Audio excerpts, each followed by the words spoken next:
Sukses itu memang harus direncanakan. Karena orang yang tidak berencana sukses seperti berencana gagal. Toh, ini. Tetapi kalau kita rencanakan kan belum tentu sukses. Betul. Yang punya rencana saja belum tentu sukses, apalagi yang tidak punya rencana. Oke, nah sekarang yuk kita lihat esensi dari target. Niat awal mengapa kita harus punya tujuan.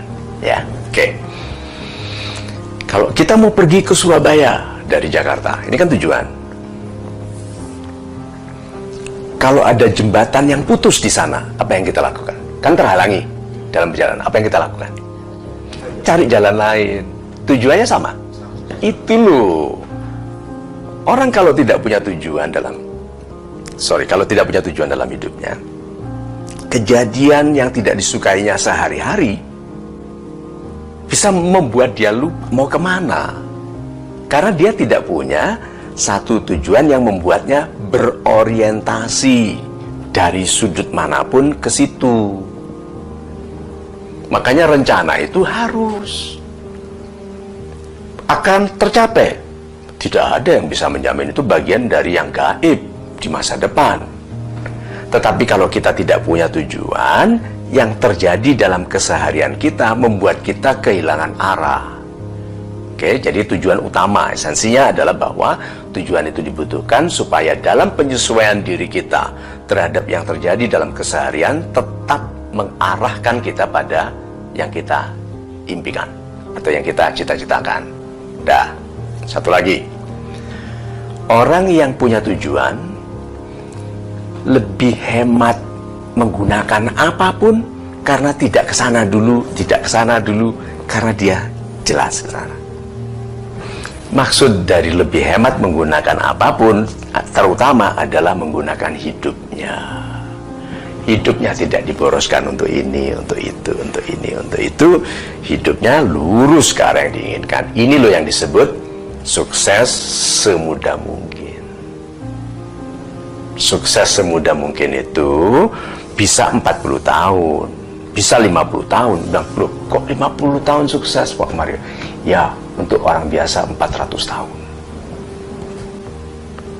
Orang ini 60 tahun mencapai yang dilakukannya, tapi kebesaran dari yang dicapainya membutuhkan orang biasa yang nggak fokus 400 tahun.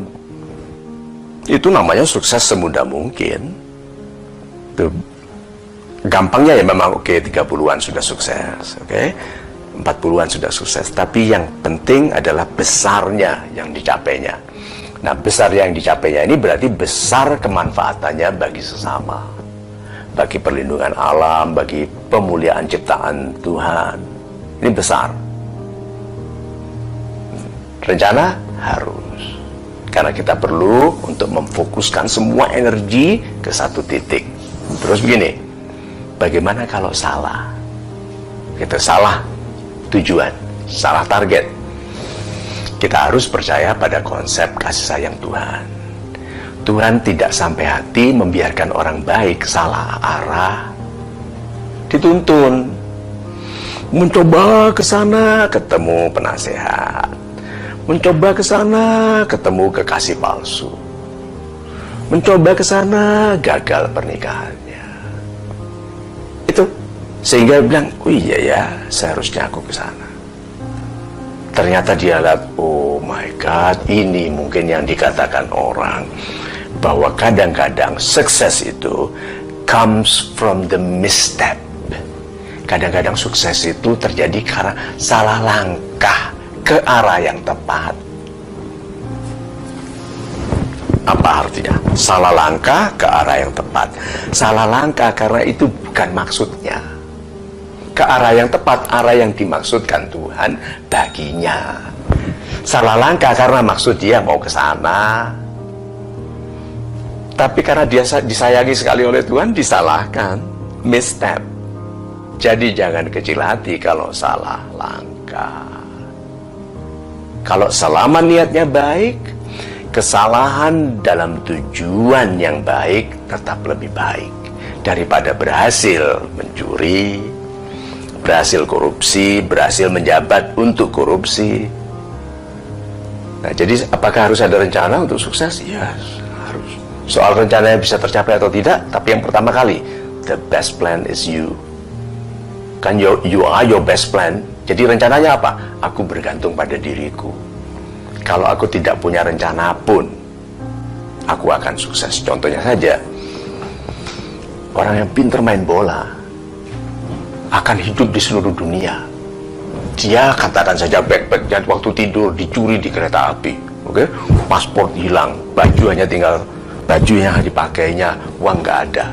Dia kelaparan jalan di kampung, di negara yang tidak dikenalnya, tidak ditahunya, bahasa nggak kenal.